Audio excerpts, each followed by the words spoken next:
All right. Thank you all for joining us today. We are going to get started.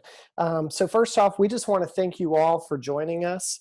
We're really looking forward to having this conversation with you all today. But before we dive into today's content, we just really want to commend you all for the great work you're doing out there. We know this has been a very challenging and trying time for higher ed and our communities as a whole. But we've just been so impressed and encouraged by the innovation and positivity that is continuing to occur on a daily basis through the work that you all are leading and the way that you're communicating to your students, to your campus communities, and beyond. We just really want to commend you guys for that effort. So to get started, we're going to kick off with some introductions from our team. So my name is Scott Fogelman, and I'm the Director of Business Development here at Up&Up. Hi, everyone. I'm Allison Lanier, and I am the Business Development Manager with Up&Up. Hi, everyone. I'm Mary Beth Oakey. I'm an account executive with Up&Up, and I'm here today really just to serve as more of a moderator. So I would love for everyone to ask as many questions as you'd like using the chat feature in Zoom, and you can send those to the panelists. At the end, I'll be reading out the questions for Scott and Allison to answer. We're going to try to get to as many as we can, but then reach out directly if we don't get to answer your question. Absolutely. Thank you for that, Mary Beth. And with that, we're going to kick off by just going quickly through our agenda for today. So we've done our quick welcome, but what we're going to talk through next are 5 trends that our agency is really promoting in 2020, things that we know are going to help you continue to move forward and make progress. We're going to move into some common challenges facing higher ed. We know that there are all kinds of new challenges. So these are basically going to focus on what existed prior to our current situation, but also how our current situation is going to impact some of these challenges even further. We're going to introduce the idea, many of you likely know about this already, but what is this coming enrollment cliff? What does it mean? How do we plan for it? And then why a 3-year plan is going to really help us take advantage of what we can do now to stay ahead of that 2025, 2026 cliff date. We're then going to walk you through a project spotlight. So we're going to highlight a client of ours who has taken this opportunity to say like, hey, we need to prepare for the future. We're going to take a long-term approach to this to drive that success. So we'll walk you through that. We'll also tell you a little bit more about Up&Up, some of the unique things that we do to help higher education marketers such as yourselves really continue to do the great work you're doing. And then we're going to open that floor up, as Mary Beth mentioned, to answer your questions and then just have some open discussions. And we will have one quick poll at the end of it just to make sure that we are meeting your expectations and continuing to improve through our series. So the 5 trending conversations in higher ed that we're talking about, these are going to be topics that we are focusing not only just in this webinar today, but in our series of webinars. So if you were able to join us last month, you'll know this first one. But this also is content that we cover through our blogs, through our case studies, as well as our weekly podcast, Undeclared. So you'll be hearing this throughout the year from us collectively as an agency on our calls, any kind of conversations we have with you, because again, we know that these 5 elements are going to be part of the cocktail for success. So number 1, and this again was what we covered in our webinar last month, is being brand first, having a brand first mentality in all of your work. This is your secret sauce. This is the authentic you. This is exactly who your institution is. It's your heart, it's your soul. And it really is your point of differentiation. This is how you can distinguish your offer from those that may appear on the surface similar to you.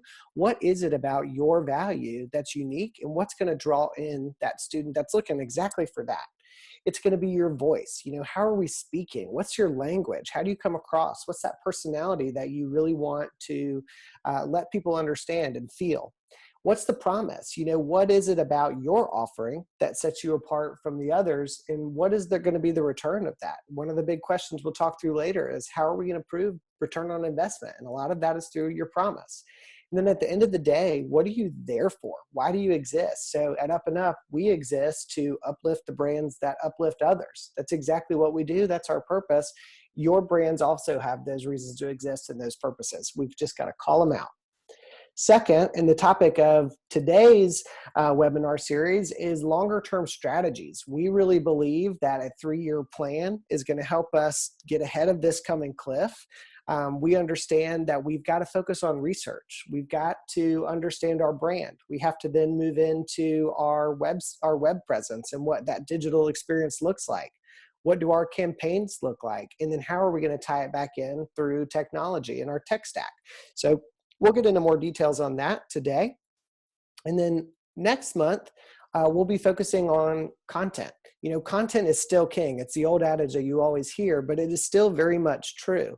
We have to keep it simple. We have to keep it timely, relevant, and interesting. You guys have already seen how quickly we've had to pivot our conversations with our current health crisis to focus on really timely and relevant information. How can students continue to succeed? So content is the way that you're communicating. We've got to do it in a way that's really, really, really going to capture your audience.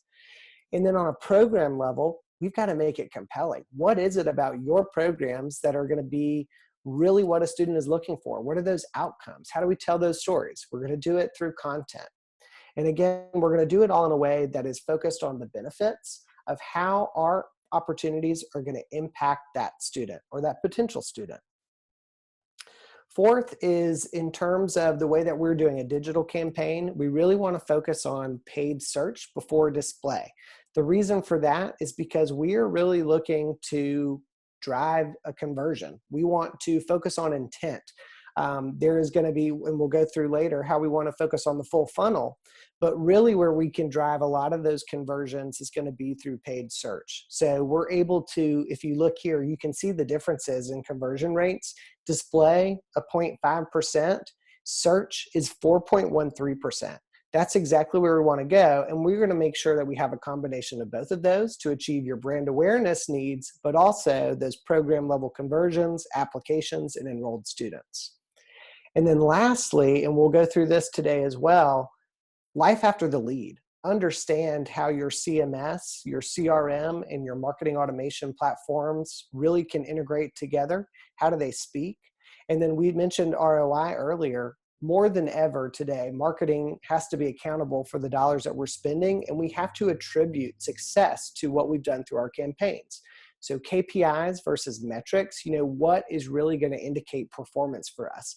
It might not necessarily just be how many clicks we got, but it's probably going to be more about the class size that we've enrolled, the deposits we received, the visits that we've had to campus, or form fills for additional information.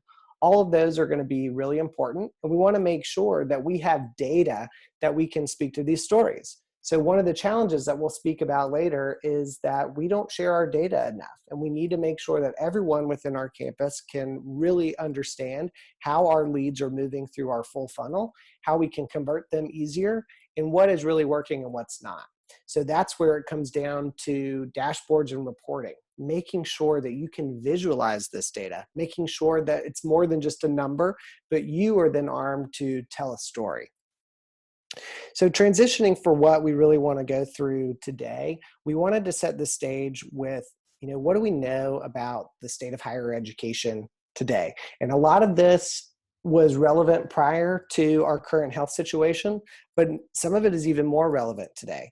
So one of the first things is that students are going off campus. They have already gone off campus. We've been forced to go off of campus. But prior to what was going on with COVID-19, the education landscape was already changing. We were having to become more innovative. We were having to offer solutions outside of just our traditional brick and mortar campuses to really meet the needs of the changing student landscape. We know that we have to focus on skills. Employees are not looking for just the same old student. They're looking for students who are prepared for a global workforce, one that's focused on creativity, problem solving, collaboration, and persuasion ability. Time management is going to be key with that too. So what we're learning is that some of the degrees that we've offered today are going to have to change to meet the changing roles of our businesses. We're a very service-driven economy, and that's why a lot of these skills are going to be so important. Our populations are changing. One of our big things today that we're going to be talking about is this coming enrollment cliff. The traditional age student is not going to look the same way they have in the past. We have new opportunities to attract new types of students and focus on diversity. And then the fourth thing that we really want to talk about is economic uncertainty. Although this can feel as a very uncertain time, we do know that when economies are not as strong as they have been in the past, it can often be an opportunity for higher ed to capitalize on that. Students are looking to learn more. People have more time to invest in themselves. They're looking for a way to further advance their career, make steps that when the economy was strong, they may not have been thinking about. So there's also some opportunity in this uncertainty. And then we need to understand too that our competition is fierce, and it's not getting any limited. It's not going to become any less fierce than it already is today. And one of the main things we have to do is to focus on what are the top considerations of our students. It's not academic reputation alone. That's part of it. But it's also, again, this flexibility of courses. The tomorrow's student is going to look for more flexibility than a lot of what we're offering today. We want to really focus on future opportunity. What does success look like? What are the outcomes that we can anticipate? Financial support and cost. We know that the cost of education is higher than it has ever been. We've got to find ways to solve those problems for our students and at least speak to them and communicate the services that are available to make that less of a factor that would prevent them from coming to your campus and more of a factor to draw them in. And then again, what does it look like with your faculty and the ability to have some personalization? So understanding that students don't want to just be a sheep. They want to be an individual. They want to be a snowflake. They want to be someone who matters. And personalization is going to matter to them. And that's not only in the teaching, but that's also going to be in how we're reaching them, how we're communicating them, and how we're nurturing them to become an enrolled student. So some of the common challenges that we hear so often, and these are the challenges that we hear that break our hearts, because we know a lot of this can sometimes be out of our control as marketers. It's often things that we just can't really plan for, but we can plan for if we are aware of them. So we know that fiscal budget planning cycles come and go. We know that some of your institutions give you a quarter number. We know that some of you work in fiscal halves. We know that some of you work in full fiscal years, but we know that funding is not always guaranteed. So there are some things that we can do to kind of prepare now for what your budgets are going to need, how to flight your projects so that you can achieve success, and how to really focus on providing more value from a procurement standpoint than just cost cutting alone. Because if we're only focused on cost cutting, we're not necessarily creating the value that we need to solve the problems that we are solving for. We also know that the academic calendar can have an impact on your staff productivity. Just think right now, we've got commencement coming up, and a year of commencement that is having to move from a traditional type graduation to virtual or mailed copies or what have you. So our timing throughout the academic year shifts us away from focusing on projects, and unfortunately, that can also detract from our progress. We also know that your internal resources are limited. Your teams are typically fairly small. They're not really growing at an exponential pace. And then you're also being added workloads. We know that, when you're working on a project, you also have internal clients that you have to answer to. So you have got to pivot often, and having to have those limited resources with many hats that you have to wear can pull you away from making the progress that you need. So we just want to recognize that. And then the biggest thing that we know that we want to recognize is the challenge that we all are about to face is this coming enrollment cliff. It is on its way. It is about to be here, and we've got to take the steps to prepare now to make sure that we are successful in the end. So we're going to quickly tell you what is this cliff, kind of set the foundation for it. Many of you may be aware, but some of you may be thinking, I'm not really sure what this is. So to try to go back a little bit and give you a history lesson, this is the anticipated shortfall of the traditional undergraduate student population. It is anticipated to take hold between the 2025 and 2026 academic years. And while there have been many factors that have contributed to this reduction in the traditional student coming straight out of high school, the main culprit was the Great Recession. We all know that that had a very strong hold over the global economy, not only the US economy, and began as early as 2006, really hitting hard in 2008. I think we can all remember what that time was like for us, and it wasn't great. But we know that the American Recovery, and Reinvestment Act in 2009 pulled us out of that. But those 3 years, from 2006 to 2009, our economy's rapid downturn, along with some societal shifts, really had a significant impact on US birth rates. So fewer births then are leading to what is going to be fewer traditional age students attending college in 2025 and 2026. So these were all circumstances that were out of our control. However, we know that that traditional age student is not going to be where they were before. So what does that look like in terms of numbers? And then how do we prepare for this? We're anticipating that impact to reduce the traditional age population by up to 15%. That's a lot, especially when the majority of our institutions are relying on that traditional student to drive our revenue and, fill our bottom line. But it's not all bad news. So on a traditional student standpoint, it's not great. It's not pretty. But what that tells us is that we have got to be innovative. We've got to learn new paths. We have to offer more diversity in our offerings. We have to reach additional students. We have to focus on the opportunity at hand. I'm going to go through some stats in just a moment that tells you we have an opportunity to reach new demographics and new student types more than we have in the past. And collectively, we can make up the gap of that 15% loss. We also need to address other sources of potential revenue loss. We know that it is, critical that we have students in seats, but beyond that, there are other ways that we can plug the revenue loss. And we mentioned earlier, sharing data across departments, sharing the insights, making sure that our student experiences are not broken, understanding that we need to maybe look at different models around our tuition. And we've got to, again, diversify those programs. We've got to look at our corporate partners. We've got to look at our communities and see what they're needing us to offer and adjust to meet those needs. And we have got to create a sustainable strategy. We can't continue to do more of the same and expect the same results or better results.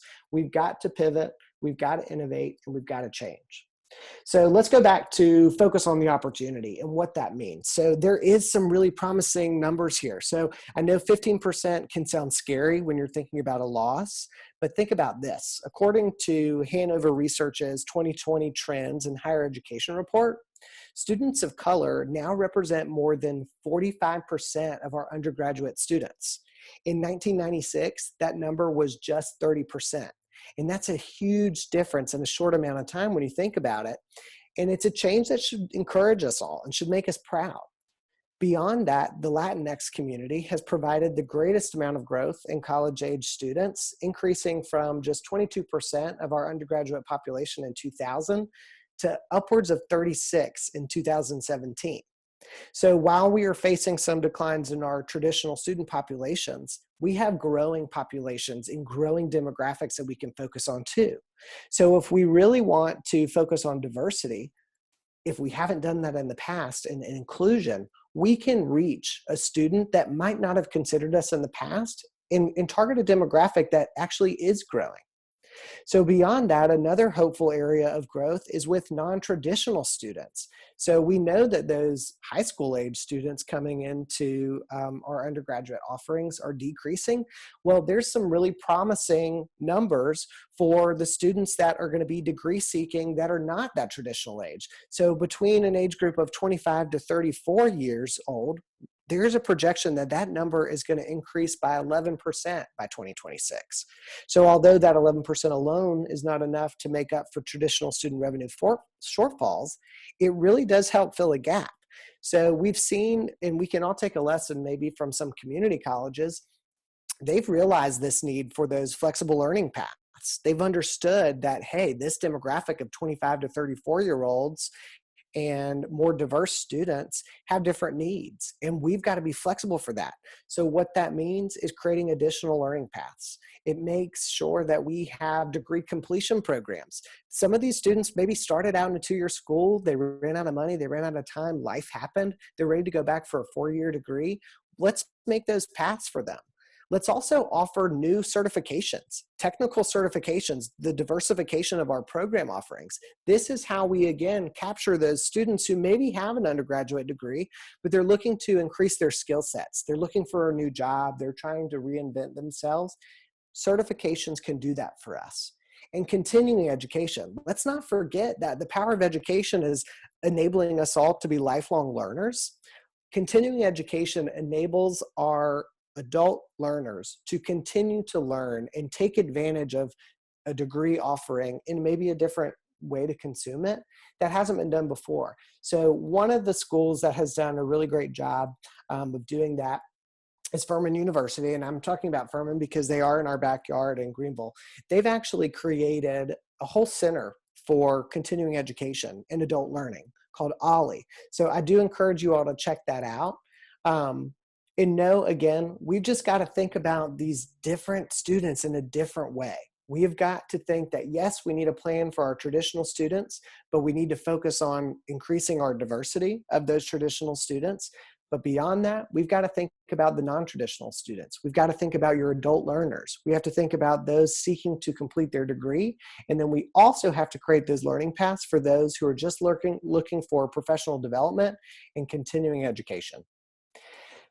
One of the other things to talk about here is an additional area to address is collegiate education has done a really great job of breaking down the primary reasons for declining revenue into these 4 main categories: siloed data and departments, not speaking to our teams. We have got to reach across the aisle. We've got to share our insights with each other. It's the only way we're collectively going to get better.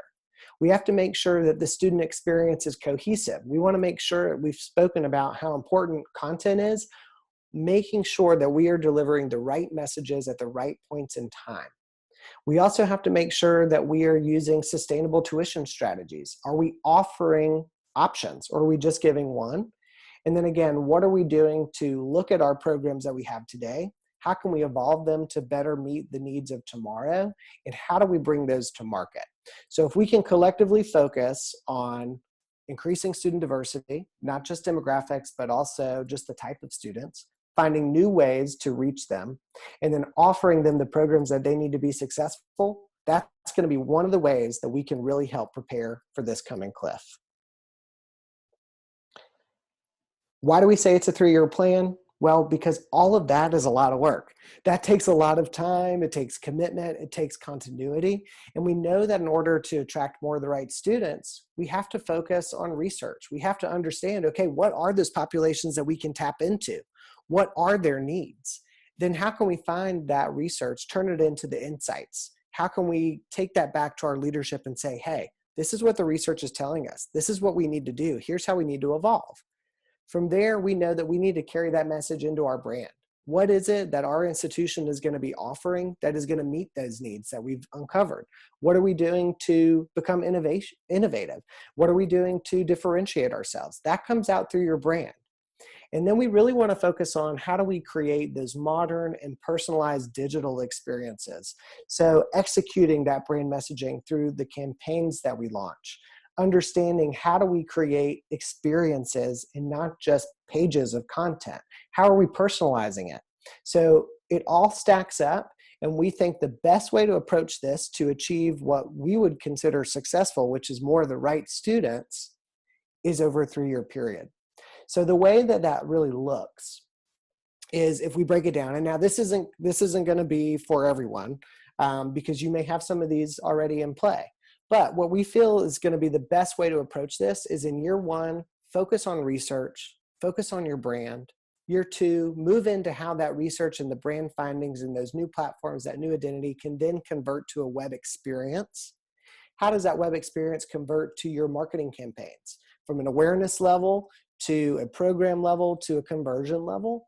And then how does it collectively utilize the technology stacks that we have, our CMS platforms, our CRM platforms, our marketing automation tools, to tie it all together to equate to student success. And then within our student information systems, how are we attributing that success to the various efforts we've done so we can do more of that? How do we become informed? How do we make really great decisions? And we do it all through these processes being integrated through technology, giving us the information that we need to make better, more informed decisions, but do it in a way that we are nimble and can really pivot quickly like we've had to do in the past few months. Why is this important? Because at the end of the day, a 3-year plan is going to help you prepare for that coming cliff. We know that we have got to fill your enrollment funnel. We have got to generate awareness. We've got to then target those prospects considering your education with some personalization. We have to drive the inquiries with intent-based tactics. And we've got to nurture those prospects through this process and beyond. And we're going to do that with a foundation in research, in brand, our campaigns, and then that tech stack that is going to allow it to all tie together and do it again. So this may all seem like a lot, but it's not. And so Allison is now going to walk us through what you should do when you are coming up with a plan, how to prepare for these budgets, and really what to think about as an organization to create this 3-year plan for success. Yes. So now we're going to get to the fun part, is how do you plan for a 3-year budget? Because that's the question that you're going to have to answer to your leadership team. Well, it shouldn't look too much different than you would currently allocate across, branding, marketing, and web projects. However, a difference would be the efficiencies created by having, one agency do them all. So when we are talking about a 3-year plan, I will say that the main benefit that we need to associate that with is having a single agency or a single partner be able to help you with the execution over the full 3 years. So this should create a value add where various other projects could be included that normally wouldn't be. And that would be something like, development of ad campaigns, content development, and collateral development. What we have provided here is an example of an $855,000 budget. And on the next slide, I'm going to break this down even further so you can digest it a little better. And here you will see some standard pricing for what we tend to kind of come against for colleges and universities. I would say that this budget ranges for maybe universities of a student count between 1,500 to 10,000. What we would change is, the size of the institution. If that changes, mainly like your large publics, if you have multiple campuses that you're having to do this across, that would be definitely an increase in budget allocation. I also want to note that the $80,000 recommendation for marketing campaigns does not include the actual ad spend budget. So just keep that in mind as you are reviewing this example. Some variable services you will find that may not apply to every institution would be market research, name development or logo development, brand guidelines, brand assets, social media campaigns, and PR. So just keep that in mind. Like, it's not just saying, hey, we're going to do brand strategy. Then you have website, then you have this thing. Like, there's all sorts of things that kind of go underneath that. And so that's why when you're looking at this budget, you're like, man, that sounds ideal. But if you think about what you're spending across all of the things, it probably does seem a little bit more attainable. All right, so now let's break this apart a little further. This may be easier for your presidents and CFOs to get on board with. Previously, I mentioned some value adds, and here is where you will see that breakdown from a financial standpoint. If you were to do all of this work ad hoc, and you would most likely be topping, the $1 million range for 3 years. However, by creating that 3-year plan and going ahead and allocating the funds, you will see the value add in the efficiencies created. Now, I do want to reiterate that efficiencies are usually only created by using a single agency or a single partner, so you aren't having to repeat any of the steps like research or discovery and things of that nature. When you break everything down annually, you will see that the budget allocation is probably not too far off from where you are currently allocating, or at least, fighting to be able to allocate, right? So in year one, You would have that market research and brand platform development completed, followed by year 2, where your new brand assets, where your new brand starts to come to life on your new website redesign, inclusive of, new brand assets like photography, videography, copywriting. And finally, in year 3, your hard work and efforts come full circle during your marketing campaign and various other campaigns that you would have determined as essential to your institution's success. All right, so now that we have showed you the numbers and how this can be financially executed, let's walk through a real-world example. So Lambda Chi Alpha fraternity headquarters is located in Carmel, Indiana. They initially reached out to us for help with market research and brand platform development. As you may be aware of, Greek life as a whole is suffering as students and parents are questioning the value of these organizations and even worry about the negatives such as hazing. Basically they just aren't getting a good rap these days, Greek life as a whole. So Lambda Chi has set out to change the landscape of not only their fraternity, but to blaze the path and set the example for other organizations to follow as well. During our initial conversations with their leadership team, we uncovered that in order to make this successful, we couldn't just stop with their brand platform development, and that a multi-year approach would be the most beneficial for them. So starting with market research, we knew that that was imperative to their cause because we needed to first understand the landscape of Greek life as a whole and how exactly Lambda Chi fit in and even differentiated. Next, we have taken the insights in the research to develop their brand platform, which includes their pillars, brand promise, value proposition, beliefs, and voice and tone. The brand platform was used to steer the concepts, which is how the brand begins to come to life through the story and the visuals. Currently, we're in the process of taking the campaign concepts and bringing them to life in the production that we will be presenting in July at their General Assembly. Using the groundwork and established brand from these phases, we have identified several future projects, which include their website redesign, marketing campaign, an alumni initiative, photography, and other various brand assets that they need for each chapter and chapter president. So you can kind of see just from that, it's like really the whole point is that you uncover one thing and then a million other things start to unravel, right? Like you start with, hey, I want this brand, but then you have to think of how are all of the ways that it's going to come to life and how are you going to tell the story? And that really can't happen within 1 year. And so that's really where this 3-year plan comes ahead because you're able to plan. And I'll kind of show you some of those benefits in just a moment. So we always believe that the proof of a successful partnership is in the pudding, and we wanted to share a quote from Lambda Chi Alpha's CEO, Troy Medley. Also, the reason we wanted to share the Lambda Chi story is so that you can really see, like I mentioned, really just how you identify multiple stages of projects, and that when you can identify your needs early on and plan for them, it's easier to keep momentum, and you can create a cohesive look and feel, and everything aligns to your mission and your brand.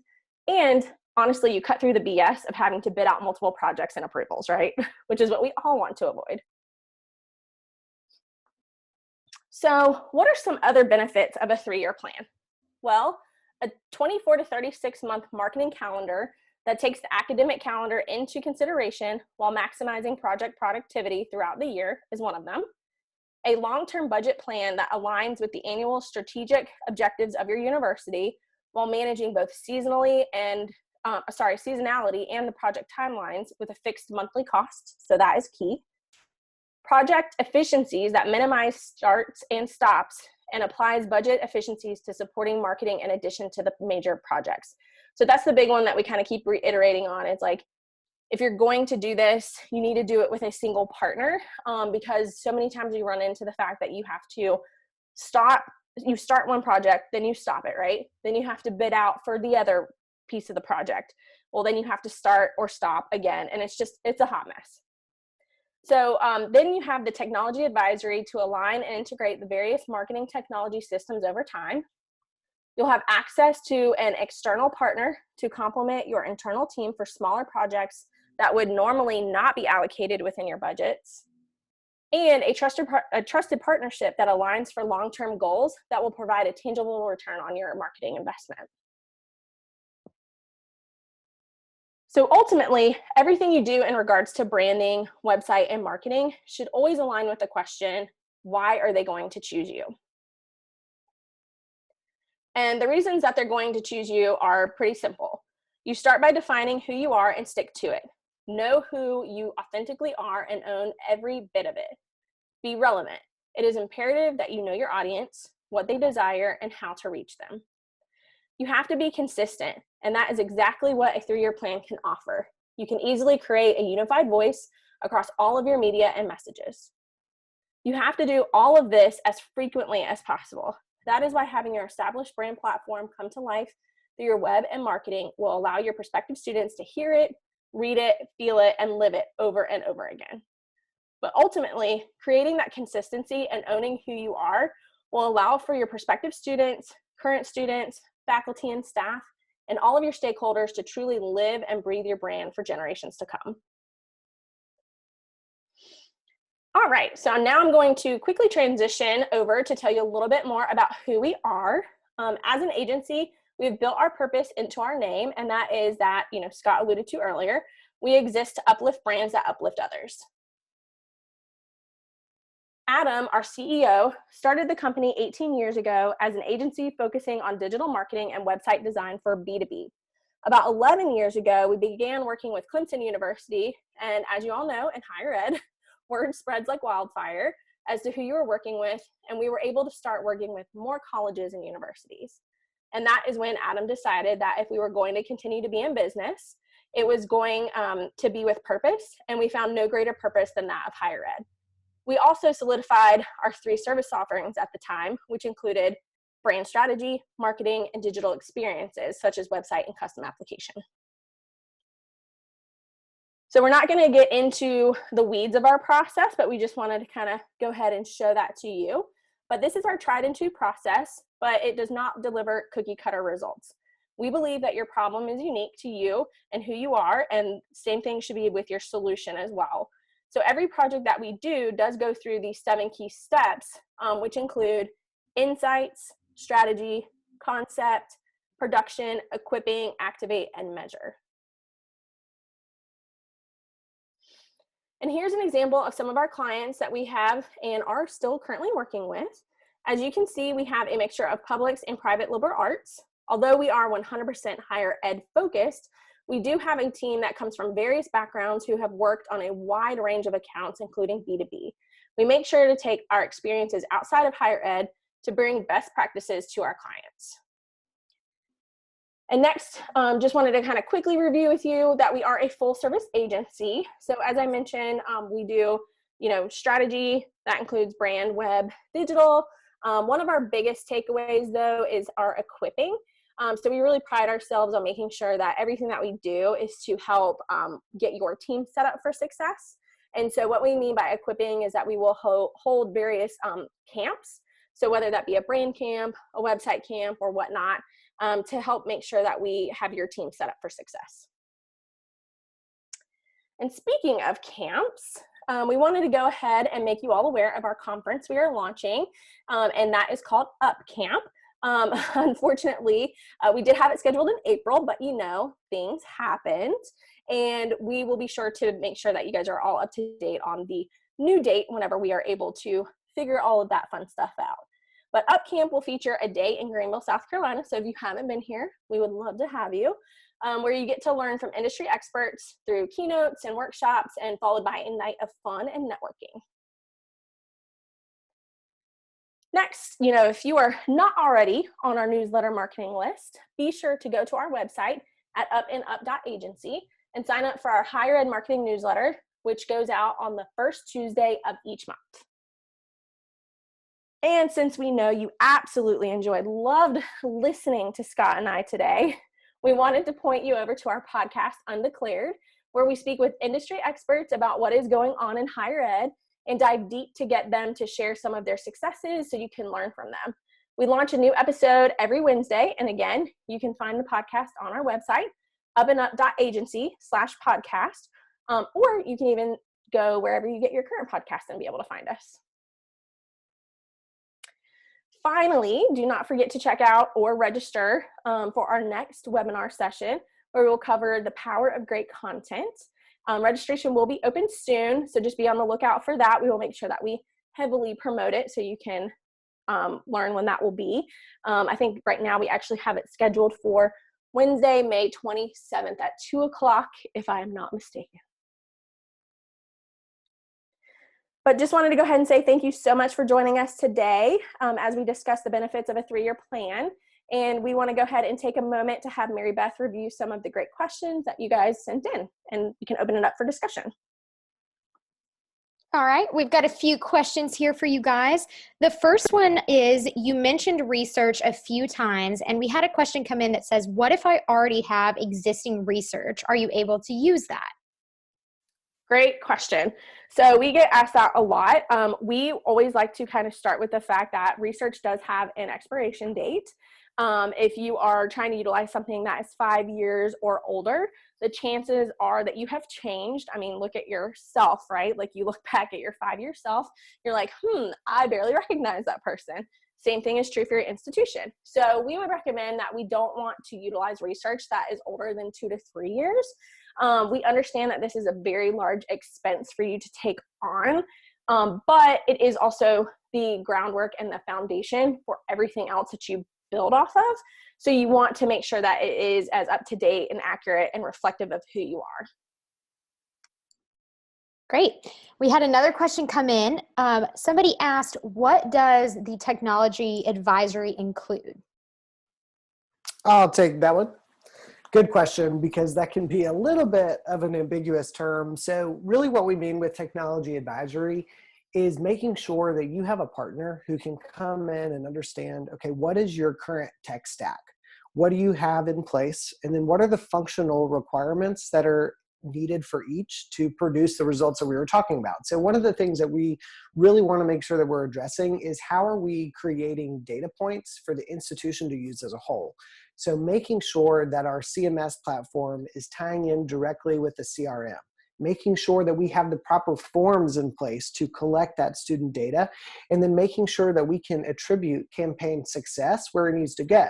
At the end of the day, if we can't speak to the ROI of our marketing efforts, it's going to be hard for us to fight for those next dollars. So we want to be able to do that. But beyond that, we also want to understand, okay, what is it about our content that is converting students? What can we learn from that? Where is our traffic going? Where are we able to really understand where we're making the most impact and pivot to focus there? If we are investing a lot of time that's not delivering results, it's a wasted effort. It's a wasted investment in time and dollars. So we really would just want to make sure that we are being as efficient as possible. So with that advisory service or the consulting work, we can take a look at how your analytics are set up, what platforms you're using, what are the functional requirements, how your dashboards are delivering that data, and then how you can take all of these various components that can sometimes seem very segmented and broken, put them all together so that you have a beautiful story that can be told on a silver platter. All right, we've got one last question. This one's a really, really good one. I'm super excited somebody asked this. So a 3-year plan sounds great, but our school's enrollment is suffering right now. How does this type of 3-year plan help me in the upfront? Ooh, good question.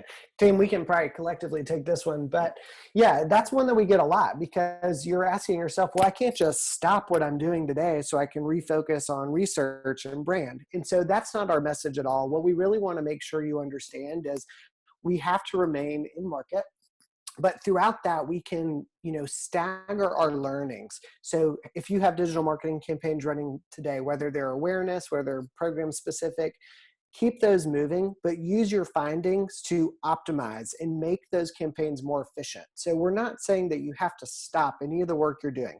Keep it going. Use these other steps. Use these research projects, these insights, your website analytics, and the findings that we do through the tech stack auditing to make adjustments, to improve what you're doing, and collectively over time get that better. So where we actually kind of see it stacking, we would keep your current efforts rolling we would optimize those, we would update them, and as those elements from your research come in, once we have new brand identity elements, we're updating as we go. So it's really not ever turning off, we're just constantly improving it.